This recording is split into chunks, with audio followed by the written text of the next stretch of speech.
Puro putik eh. Walang matapa. Hindi mo alam yung tinatap. Kailangan itong matapa.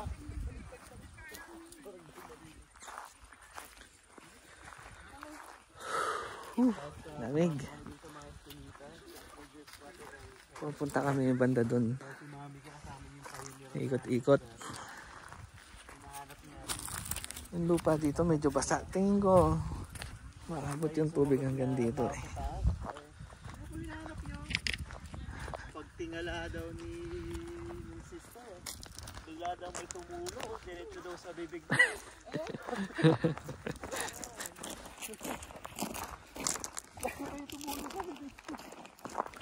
Hindi inabutan ng mami ko nung nung sanitizer. Tumubugin mo. Napamubugin. Hindi niya alam kung ano.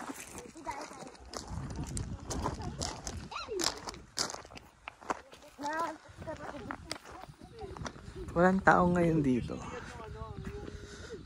Kasi kapag summer daw, dito lang pumupunta yung mga tao dito. Bali mga bahay na yan, walang nakatira. Nirerentahan lang daw yan kapag summer.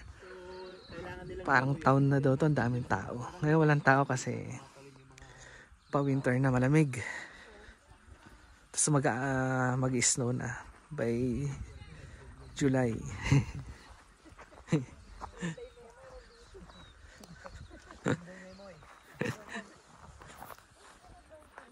Ngayon buwan is April. Parang yun si Inday Memay, mayroon siyang isang post na laban.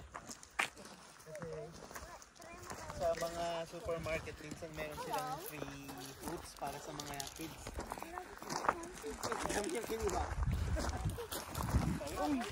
Parang yung may comment.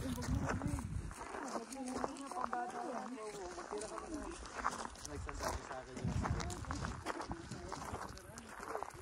Pero okay lang. Dumami yung views na.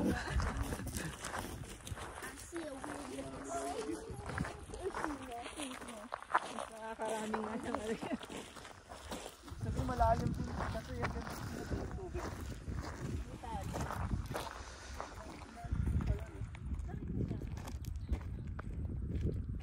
Siguro kapag yung hindi ka marunong magkalito naman.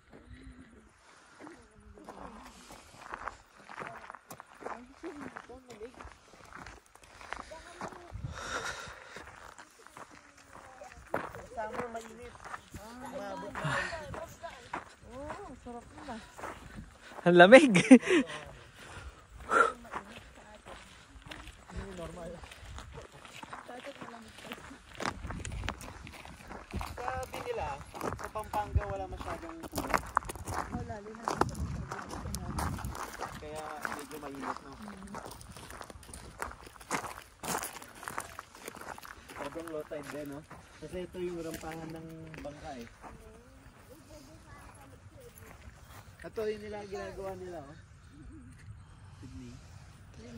Pinapahatak sa speedboat. And then madami sila dyan.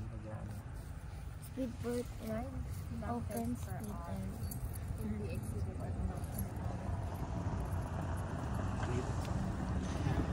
9 kilometer pala yung laki na ito. Mahaba din. May sira yung screen nila. Mount Sunday. Lake Camp. Tata. Bago mag-Mount Sunday. Water ski land. Hindi yung land, main. Main.